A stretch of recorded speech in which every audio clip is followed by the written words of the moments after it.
Can you hear me, everybody? What? You hear me?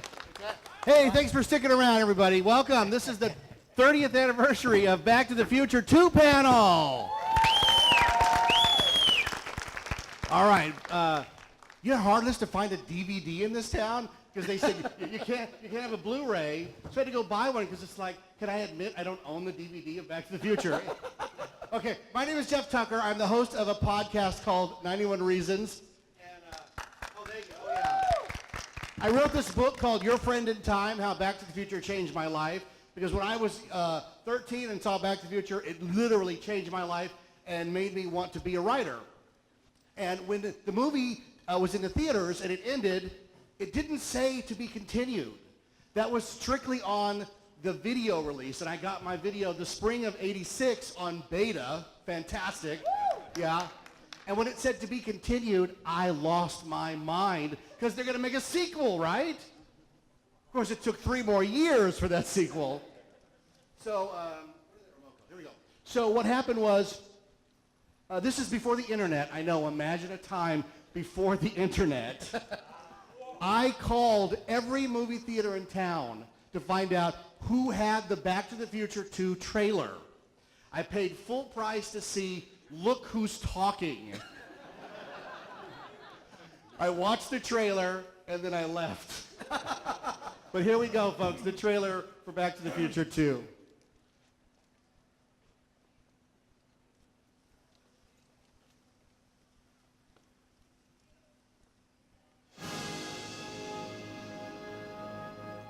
Do you remember the future?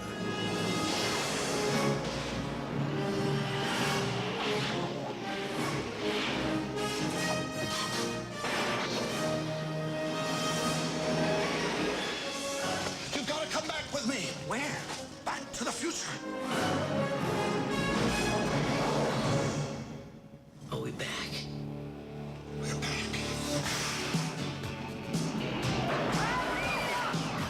What do you mean we're in the future? October 21st, 2015. Marty, we're going to be able to see our wedding. Wow. The future. I gotta check this out, Doc. Look what happened to your son. Oh, he's a complete wimp. Don't talk to anyone. You've been looking, Bob. Hey, look! Don't touch anything. I need to borrow your hoverboard.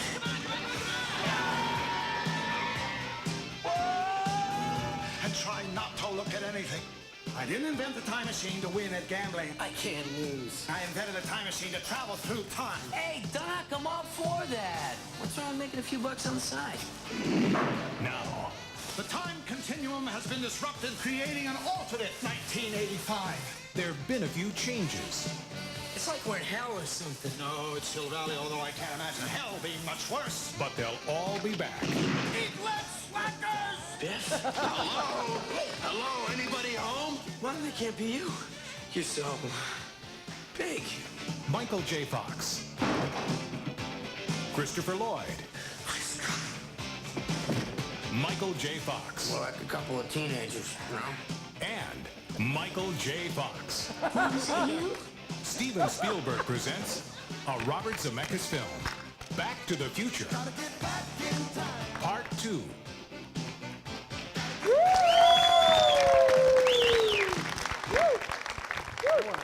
How about that, right? So Thanksgiving weekend, 1989, November 22nd, I was there at the Cineplex Odeon at Universal Studios for the 12:01 showing of Back to the Future 2. I was wearing Marty's jacket because I'd had it made from stills that I had taken from that trailer that I watched 1,000 times. And we got to see a trailer, a sequel, unlike any sequel we had ever seen before, where not only is it the greatest feelings of the first film, but they go into the first film, right? It's fantastic. So we've got a panel here of experts on Back to the Future. We're going to introduce them here. There we go. We'll start at the end there.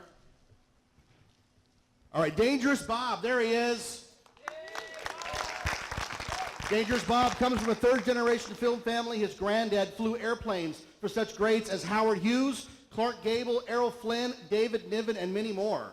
His dad was a producer and third in charge at Desilu Studios, who gave us I Love Lucy and Star Trek. Bob proved himself in the studios first in television and then into major films. He has worked with some of the film greats and in many memorable movies. He worked on the Back to the Future trilogy with Michael J. Fox, Christopher Lloyd. He worked on Scarface and Injustice for All with his friend Al Pacino, Harry and the Hendersons with John Lithgow and Don Amici, Psycho 2 and 3. That's right. With Anthony Perkins, Brubaker, and Legal Eagles, one of my guilty pleasures, Legal Eagles by Ivan Reitman. He's retired now and works hard as he can for the Michael J. Fox Foundation. Dangerous Bob there. Woo! All right, next to him is Joe Walser. Joe Walser combined decades of motion picture art department experience with his passion for Back to the Future to become the world's leading authority on the DeLorean time machine. In 2013, he led Universal Studios' official restoration of the actual time machine vehicle used in all 3 Back to the Future movies, which is now on permanent display at the renowned Peterson Automotive Museum in Los Angeles. Yes. Joe has been directly involved in dozens of licensed Back to the Future products and projects and has co-created the world's largest Back to the Future fan celebration, including the 30th anniversary We're Going Back event in 2015. Joe Walser and his partner Michael Klastorin are taking everyone Back to the Future again, starting in 2019 with another of their epic, immersive Back to the Future celebrations. Go to we'regoingbacktothefuture.com to join the celebration mailing list. Joe Walser is also currently working with director Sam Macaroni on an epic Back to the Future themed YouTube project to be released in the very near future. Joe Walser. Next to him is Michael Klastorin. Michael has served as a production unit publicist on over 60 feature films with credits including Swamp Thing, Witness, Lethal Weapon 2, Back to the Future 2 and 3, The Last Boy Scout, The People vs. Larry Flint, Star Trek Nemesis, Office Space, Zombieland, Easy A, Cooties, and Mechanic Resurrection, among many others. He served as, thank you, got a fan. He served as Vice President of the Motion Picture and Television for Silver Pictures in the early 90s. His producing credits include Lethal Weapon 3 and the independent feature Knoll, starring Susan Sarandon, Paul Walker, Penelope Cruz, and Alan Arkin. In 2015, Klastorin authored the international top-selling History of the Back to the Future franchise, Back to the Future, the Ultimate Visual History. Show it there. This is the greatest Back to the Future book ever written. Every question you've ever wanted to know about Back to the Future is in that book. Correct. And Michael knows what page it's on. Right? I better. All right. And finally, what's that? I have to read some of your bio. Don't read some of I have to read your. This is Chris Gore. I want to know about Chris That's Gore. all you need to know. He collects ducks. Yeah. All right, Chris Gore, everybody. Thank you.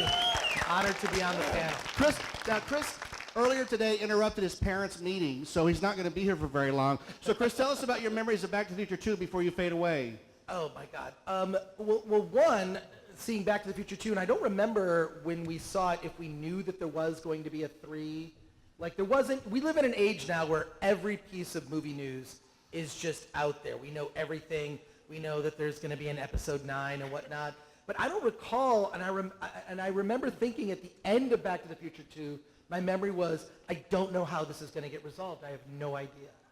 I have no idea how this was going to fix everything. I tell you what, what happened was before Back to the Future 2 was released, the National Enquirer posted a picture of George McFly's tombstone.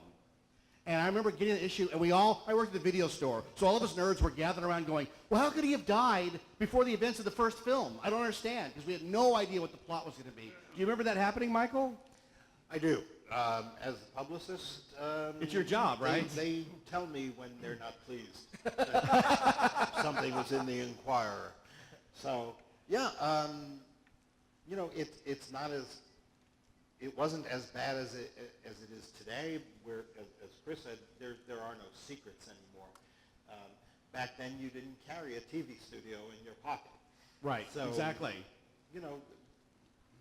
Then it became bigger news. So let's talk about the origins of Back to the Future 2. At what point did the studio say to Robert Zemeckis and Bob Gale, let's see about moving forward with a sequel? Because they never had one in mind.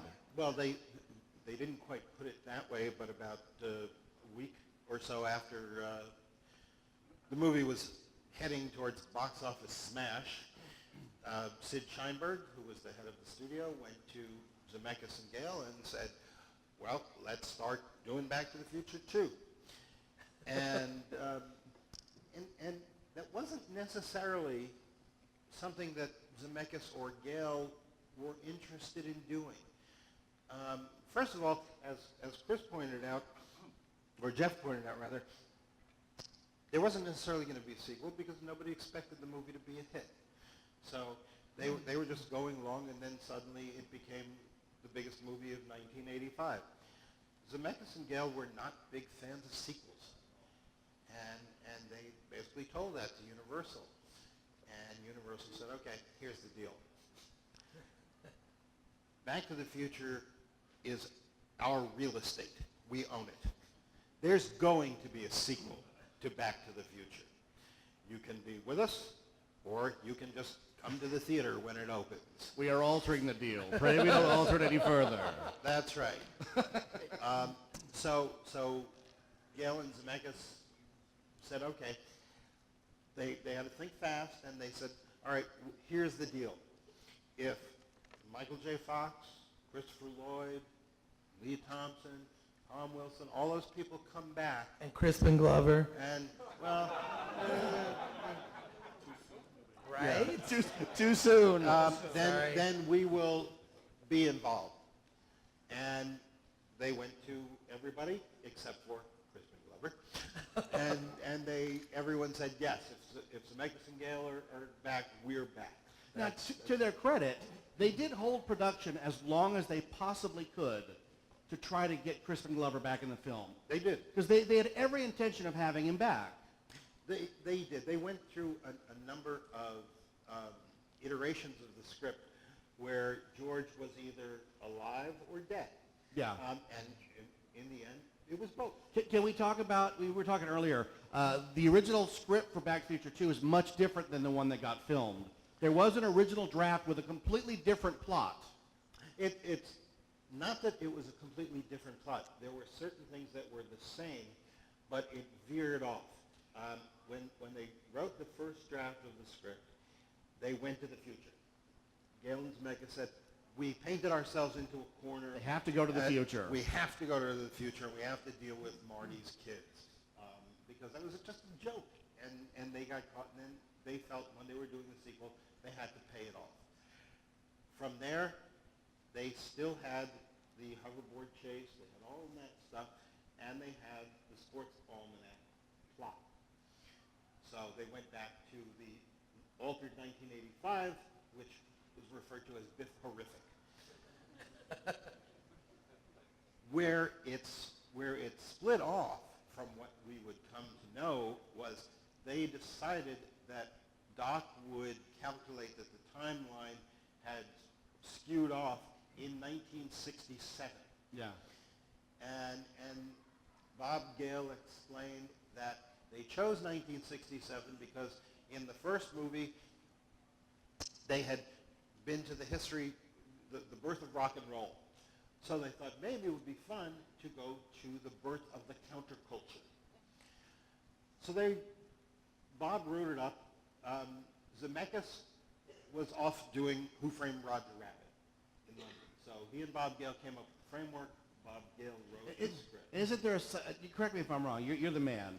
There's a subplot where George and Lorraine are supposed to go off on this weekend together to make Marty. That is correct. And he ends up interrupting that. Marty lands in jail.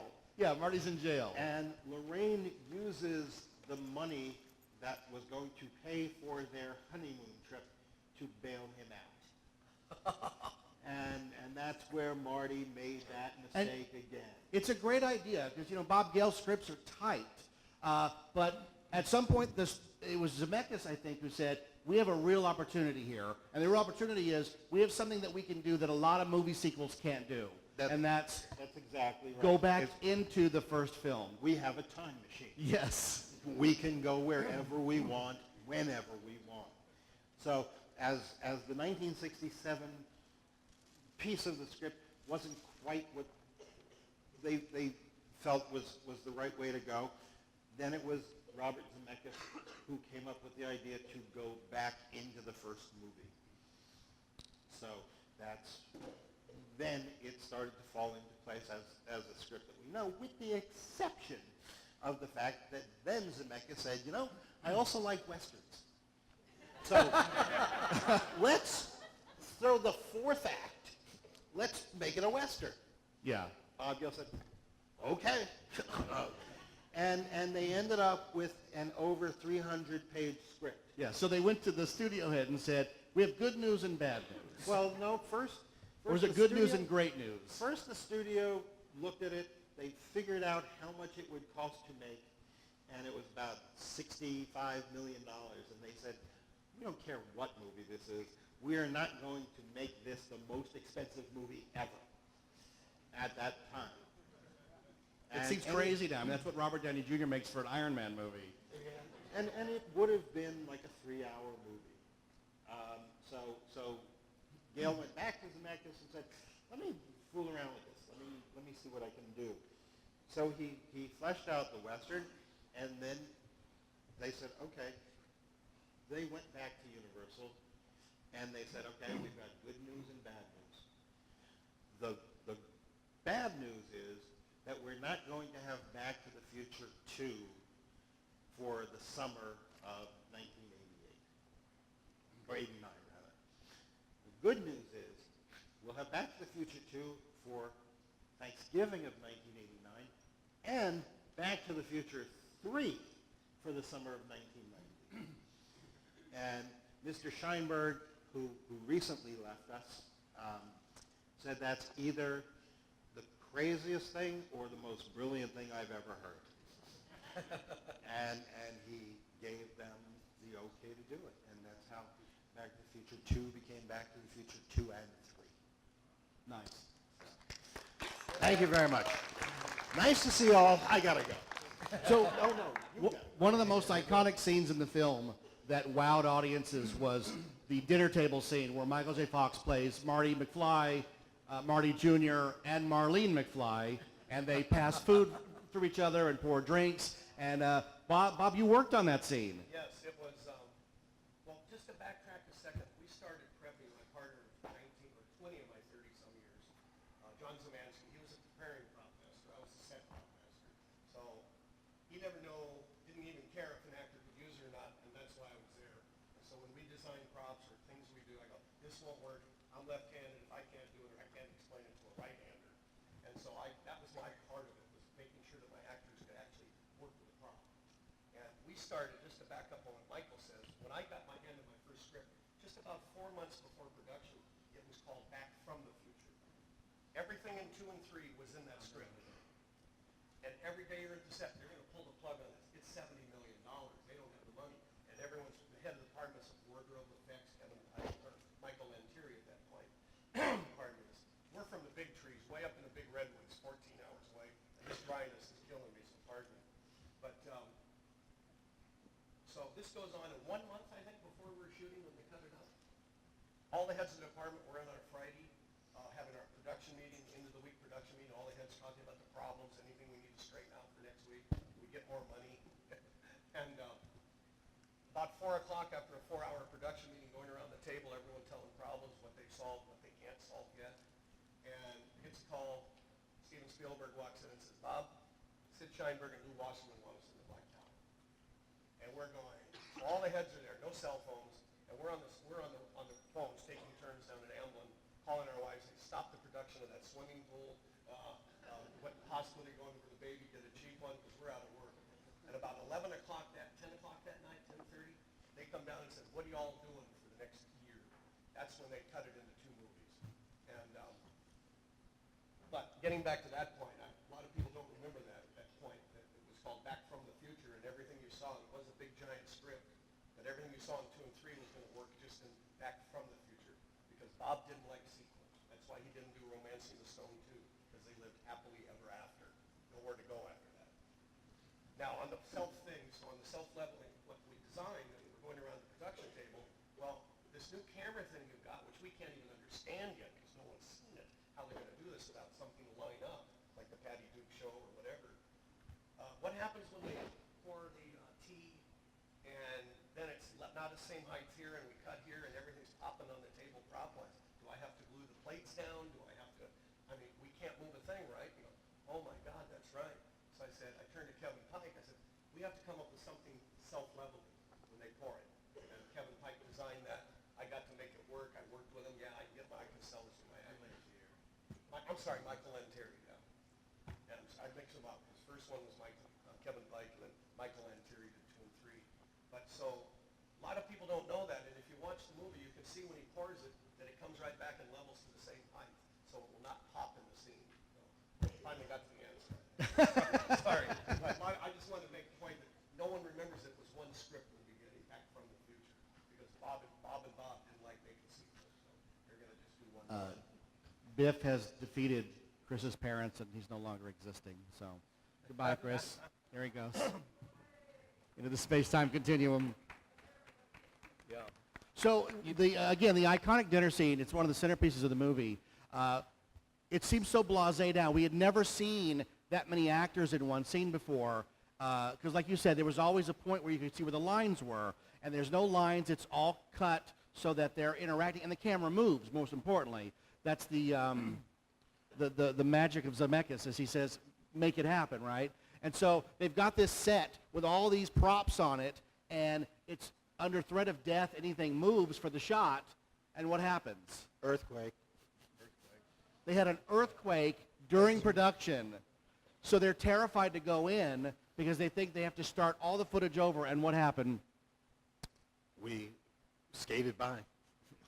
I mean, we were, everyone was pretty scared because those scenes took days and days and days. That one dinner scene of everyone having pizza took about 2 weeks to do. And because it was on a computer-operated camera, everything had to be calibrated exactly, and it couldn't change an iota. So the earthquake could have ruined 2 weeks' worth of shooting. So we were pleased, delighted, and thankful that nothing had happened when we got into work. And the funny thing is, any other 2 weeks on a show, you go, yeah, extra money. But on that, it was such a grueling time. Plus for Jeffrey Wiseman being hung upside down coming in, he was suffering big time, and we just didn't want him to have to go through this either. He loved it. It was management, labor. Joe, you haven't said anything. Talk about the differences. There's no differences between the DeLorean and between 1, 2, and 3. There are, but you guys don't want to hear about that. I want to hear more from Dangerous Bob. Oh, you do want to hear difference? You want to hear the differences between the time machines from part 1 and part 2? Tell us. Here, I tell you, here's a big difference, is that Bob was telling me that at the end of the film, after the out-of-time plate has spun and dropped, and the car comes back, they had no contingency plan for a license plate on the car. Right. We, number one in the script, Bob wanted this. Oh, is that what I'm doing? No, go ahead. Bob was in the Wait, script. there was the license plate was different. Oh, that's right. And it comes back from the future, and it's out of time, but it's 1985. How are you going to be driving around it? Especially LAPD, if that was where it was shot, which it wasn't. But not to go political. But so we're breaking for lunch, and we're getting ready to shoot the scene where Doc comes in and goes, Marty, it's about your kids. And I stop him and go, Bob, you know the trash, the garbage we're working with? I got this pail of skanky stuff that you want. But I've been using dried steak with a little water in the Miller beer can because we had a Miller tie-up we got, and the crew drank free. And I go, so that's water, not beer, so it won't get sticky, and it's clean garbage. You want to use this tub full of crap here, excuse my language? And I go, it's going to take me 30, 40 minutes to clean that thing up, and if it gets on his wardrobe, it's going to be 2 hours to get him back in a clean wardrobe. And they have limited wardrobe. I said, can we use what we've been using in the rehearsals? And he stops and he goes, and we're looking at the car, and Bob explains, he goes, yeah, but listen, you can't be driving around in the future with a 1985 license plate. And I go, what can we do? And he goes, I go, my mom every year gives me a subscription to Science Digest. I want underwear and socks, the things guys don't want to buy. And I said, I read a couple months ago about this new thing called a UPC. I said, something they're going to have, the cops are going to have it on your license plate, going to scan it, you won't even need a driver's license. I'll have all your information, your items at the market, they'll just scan. And he goes, I said, if you authorize me and Jimmy Passanante, our standby painter working through lunch, it's like an extra $50 an hour for the next 8 hours. They hate to do that. I go, I will come up with something. He goes, do it. So I get out the Mylar, one of our old plates, and Jimmy's on the floor, and I'm going, cut this strip of this, cut this. And I cut the strips, I'm sorry, hand them to him, and he sprays 77s, puts them on. He goes, give me a thinner one. Now the first license plate, took it to Bob at lunch. That's great. It had no numbers on it, none of the numbers you see in the final.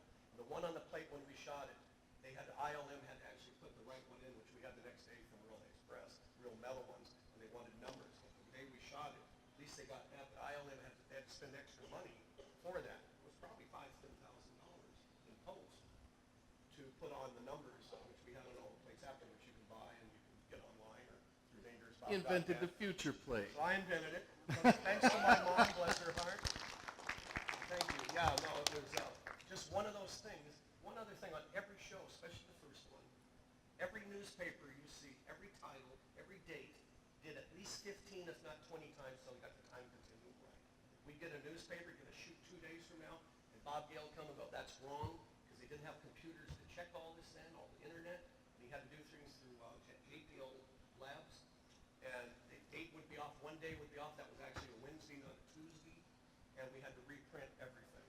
And unfortunately, we threw everything away that you don't use because you just don't have room in a prop truck or your warehouse. Plus, we never saw you could ever rent it again and make money, so anyway. Yeah, so hope that answers the question. That's good. Okay, well, I got lost, so. He cleared up the differences between the time machines from the first There we movie go. and the second. There we go. Yeah. What else is One of different, them. Joe? Give us some insight. There's insight. There's, from the scene, where Doc comes in and Marty and Jennifer are there in the end of part 1, and then they reshot it for part 2. The big difference is that there was some stuff missing from the car where the lightning rod mount went. Really, you guys want to know this? Oh, yeah. All right.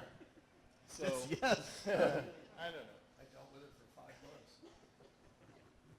In the end of the first film, there was the lightning rod assembly, right? Big thing, and so they had to remove the parts where it was, and then those parts were, gone, whatever. So they, when they refilmed it, they filled that spot with an ammo box with a heat sink on it. You're welcome.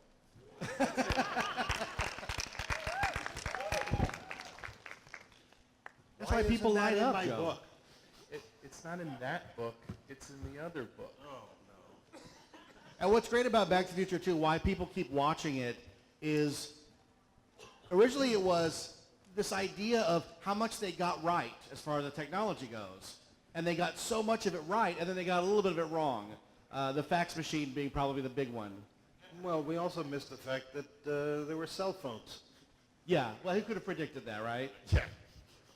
I mean, Star the Trek. cell phones of 1980, 88, 89 were like the ones that Radar used in Korea on MASH. It's like a big pack over your shoulder. But that was, you would say, hey, where am I calling? Guess where I'm calling from? But they got flat screen TVs. We got that.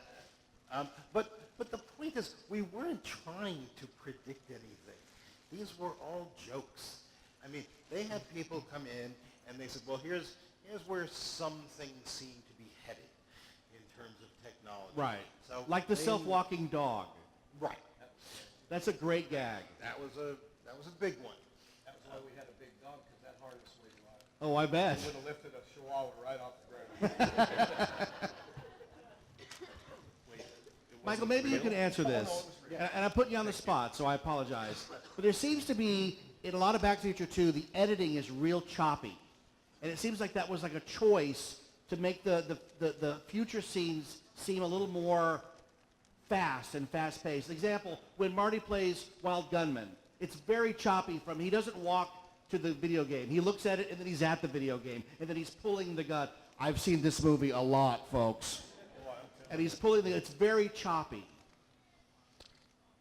You want me to get the editors on the phone? What's that? I can call the editors right Yeah, now. well, I've seen them. Those are great guys. Yeah. Yeah, go ahead. May I say something about that scene? I think it's the same area anyway. Michael will know if it's the exact scene. My favorite scene in the movie from a craft editing direction standpoint is in the mall shop in the Cafe 80s when he's playing his son, and right when Griff comes in, he's ducked behind the counter, right there on the floor, and Griff comes in, and then they cut to the long shot after the massacre here, and you see Michael crawling back behind the counter. Yeah. One thing Bob always knows, you might do 15, 20 takes, and 19 of those he says, perfect, let's do it again. But he always knows where he's at. And the departments get lost sometimes, but where would my props? Where would the spoon be on the counter? Where would the bowl of cornflakes be, or whatever? But that scene to me is perfection in filmmaking, because he always knew where he was at, like he does all the time. But that was so critical. To just see in the background that little bit of the hallway that tied the whole scene together. It's my favorite scene. Yeah, I know exactly what you're talking about. In editing, especially direction, And- especially on the long days we have. And I think what the choppiness that you mentioned, or the style of the editing, is that there was so much information that had to be given at that moment in the film, because it had to establish Marty and young Marty, and Griff and old Biff, and then Elijah Wood popped in for a minute. What's going on outside had to match. What's going on outside with Griff, and then the fight and Griff's gang. I mean, everything was going on, and then that ultimately led into the hoverboard chase. Yeah. So to get through all of that, if you took it at a leisurely pace, Oh, it yeah. would have taken another hour. That'd have been fine with me. And you have to remember, any time in that shop when you had any hint or just a piece of the outside, you had to back up hundreds of people, cars, you name it, to actually make it all match later. So Right. it was a very difficult set to even work on. And there's great social commentary in it where Doc talks about eliminating all lawyers. The trash in the alley is laser discs and breast implants. You can surf Vietnam. Yep. It's really, really packed with a lot of stuff in there. It was one of those movies that the minute I saw it on the big screen, I was like, I'm going to have to see this a lot. And then I bought the laser disc and I watched it frame by frame just so I could see everything. And even then, there's still stuff that I missed because they finally put it out. They re-released it digitally so that you could see all three together. And I saw something I'd never seen before, and that's when Marty is back in the Biff Hellacious 85, Biff Horrific, and he's running down the street. All of the houses have Biffco Realty signs on them. That's right. And it sets up the fact that the house that he breaks into says, you tell them we're not going to sell. And I'd never even put that together, that Biff is buying the whole neighborhood for whatever nefarious reason, but these people aren't going to sell, and that's Marty's house. And you know what those bales were in the alley? Everything Universal couldn't sell on Laserdisc or DVD. I don't think they had DVD. No, just Laserdisc. CDs. Because I brought home a CD from like the Goo Goo Dolls or whoever it was, and it scratched and it played. But all that was stuff they were taking to the dump or recycling. Yeah. And all that set dressing was basically the decorator. Well, it's great because it looks futuristic. Yeah, and you it know, was. it does exactly what it's supposed to do. So, But I loved going back into the first film, seeing Whittier High return as the Enchantment Under the Sea dance. All those great moments where Marty passes himself, knocks himself out with the door. And it's just great because you really get the camaraderie between Marty and Doc in this film. They're really good friends. And that's one of the biggest takeaways from the movie, is that it's the movie that Doc's in full control of the time machine, right? It can go through time at will because of the Mr. Fusion. They're not limited by the plutonium. And he's helping Marty with this horrible problem with this almanac that's been stolen, right? And another thing that, again, I've seen the movie a lot. And every once in a while, something just picks up in my head, right? Biff shows the matches for his auto detailing at the beginning, you know? I want to show you these new matchbooks I made. That's so that when it changes at the end, back to from Biff's hotel to Biff's auto detailing, Marty has matches to light the almanac on fire.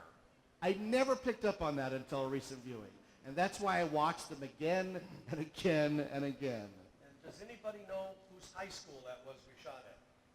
I do. Yes. I do. Only thing I ever tagged in my life. You'll see Dangerous Bob spray painted on the side when Marty walks up. And whose high school was it? Dixon. That's right. Only thing I ever tagged in my life. Hey, we're down to our last 15 minutes. We can open it up to questions if anybody has any questions. These guys know everything about Back to the Future, so you can go to the mic, you can stand up and yell, and sir? Why does Back to the Future 3, it seems like much more of a broader, much more of a robust movie than Back to the Future 2? Why does Back to the Future 3 seem like a more robust film than Back to the Future 2?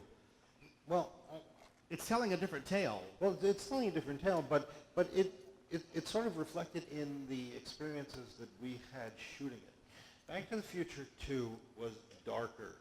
All the special effects were cutting edge, state of the art, and they took so long to accomplish. We were in sound stages 15, 16 hours a day, working night after night after night after night because Michael was still doing Family Ties.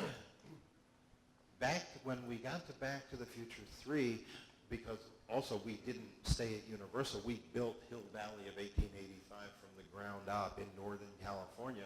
We were suddenly out in nature. We were out in this sprawling, beautiful country, and we were in a Western. So the tone shifted between the two movies. Yeah, go ahead, I'm sorry. On the first one, we only got Michael like on Friday nights, not much, like before 10 or 11 at night. And when we were shooting the mall, we would come in at 10 in the morning, which meant 9 for props and wardrobe. And we would shoot 12 hours till 10, 11 at night when we'd get them. And then we would shoot all night long with him, and then they would tarp in the DeLorean and we'd shoot 24 to 26 hours with 2 meals. And those were long days for us, and even as long for Michael, too, and he never dropped a beat. Never dropped a beat. But those 24, 26-hour days, those Fridays, it was like he had to shoot his show. During the week, what did we get him, like 6 sometimes, 2 in the afternoon on a Monday when they're just doing a read-through? Yeah. But he was still working 18-hour days, 17, 18-hour days with us, plus 4 or 5 on the other set. So he was still working a 24-hour day, that kid, you know. And I can tell you this much about him. Who you see with Michael, you can all say this, and you'll agree. Who you see in an interview is exactly who he is in real life. Yeah, really nice guy. Exactly who. It ain't different for the camera. Yes, sir. Maybe without being too political, you mentioned some of the things you got right, and then I heard that Biff Horrific Era was based on Donald Trump. Can you speak to that? Everybody wants to make that work, but no, it was They not. quoted Bob Gale as saying it. It's been debunked by Tom Wilson himself. Okay. Yeah, sorry. But great, huge question, lovely. All right. Why so blue? All right, Dr. Hank McCoy, I'm a huge fan of your pioneering work in time travel. Okay, if you had a DeLorean, would you drive it a lot or only from time to time? The question is, if you had a DeLorean, would you drive it a lot or just from time to time? I get it. Thank you. I'll be here all week. But also a lot. That Depends on if it was working just got at a the DeLorean, time. so.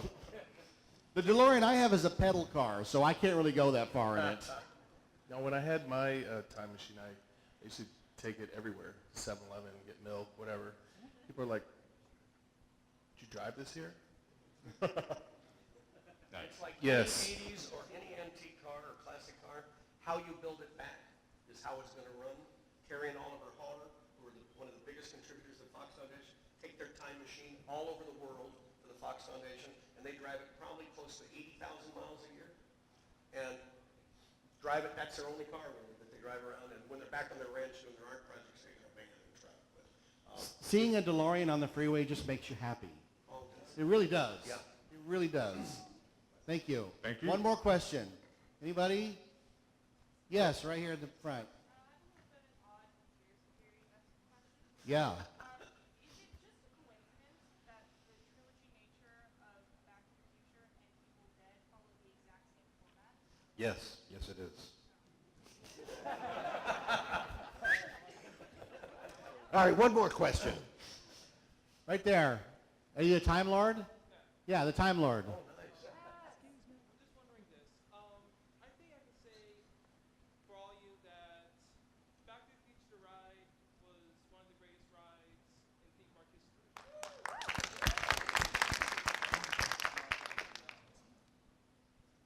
My question is this. Are you three, or all of you, personally angry at The Simpsons for replacing it? It's a great question. Please come get a copy of my book. Yeah, no, I'm serious. They didn't know what they were doing. They're Here's the what I would Simpsons. say. Now, I actually work in the theme park industry, so I'm a little biased, but I'm a huge Simpsons fan. I love The Simpsons. Hate that ride. Because it's 2D animation in the queue and 3D animation on the ride, and it makes no sense. Your brain hurts riding that ride. But to their credit, they did get Christopher Lloyd to come Absolutely, in absolutely. and play Doc They pay Brown homage. turning over the lease. Yeah, they pay homage to it. So Yeah, right? Yeah, it's it's the same exactly ride. the same ride. So if you plug your ears and close your eyes, Can I say one last thing? Why I truly believe this, from the bottom of my heart, my wife will agreed because she started our charity for the Fox Foundation through Dangerous Bob, the fan base. And I believe of all Star Wars, Knight Rider, Ghostbusters, we're a cut above, and only because we have the greatest head of our fan base, Michael, who has infirmaries that none of us could, a lot of us couldn't even think about having. And he's got more energy than anyone I know, and he works around the world for the betterment of our society. And that's why we're just, I believe, the very best thing.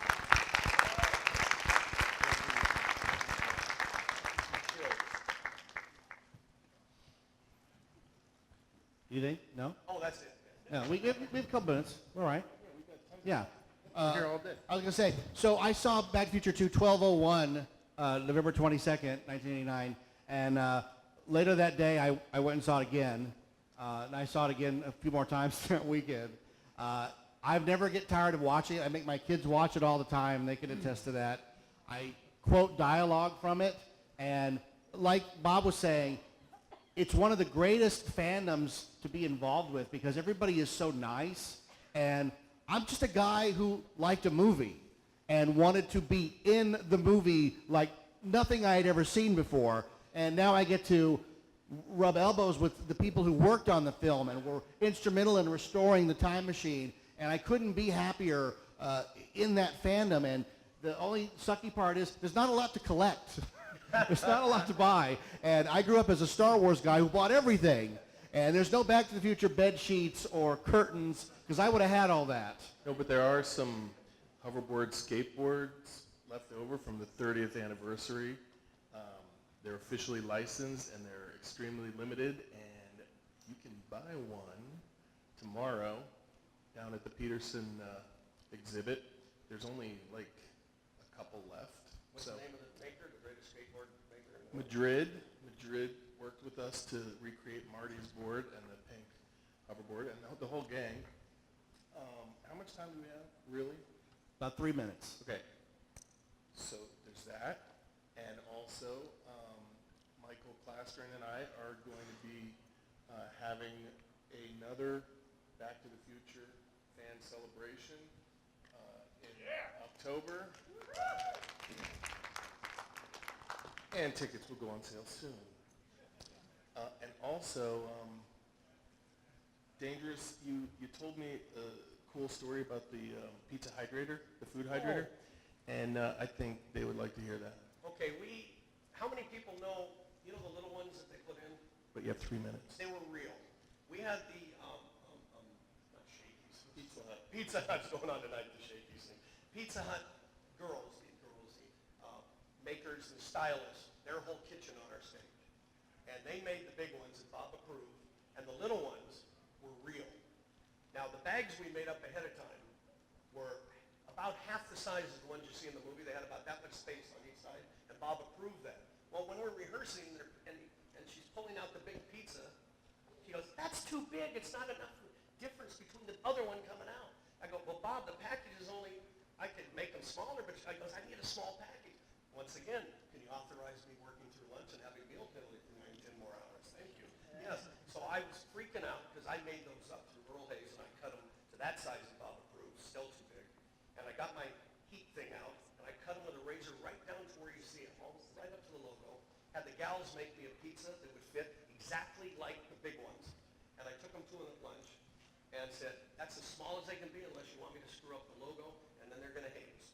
And he goes, and here's the little piece. He goes, that's perfect. And I was behind there with an effects man on the floor, and when she put that one in, we did it. They had made 10 pieces, probably 40 pieces to get that scene when it came out. And I'm back there, I'm holding the pizza. The effects man is using A and B solution for the smoke, which is illegal to use on the stage, but they'll do anything for Stephen and Bob's. And you will. And not fast enough. Okay, Bob, well, they wiggle and they're going to fall, and I'm laying, we got furniture pads, and we're all down there behind there. And finally, I'd say, what, 30, 40 takes, Michael, till we got that right? Oh, yeah. That many pizzas thrown in the trash, and it's the reason you won't see them actually eat them in the scene, because it's poison. Thank you, yeah. But a lot of people don't know, those little ones were real. And like I said, once again, anything you made for that movie, prop-wise, wardrobe, it all changed the day of the shoot. And now I wish we would have saved all those newspapers we threw away and flyers with the wrong date, because what a Who great knew? thing, wouldn't that be? Jeff, wouldn't that be a great Absolutely. thing? The stuff we didn't I'll use? take them today, That was sure. more of that than what we actually used. I can't imagine. Yeah. All right, so thank you guys for being on the panel. We have Danger Bob, Joe Walser, Michael Klastorin. I'm Jeff Tucker, and thanks for coming out, and thanks to my family for putting up with so much Back to the Future stuff, because every time I come home, I go, hello, hello, hello. Have you seen my glasses? I quote it all day, so God bless them. Have a great con, everybody. Happy Wondercon. Be careful in the future.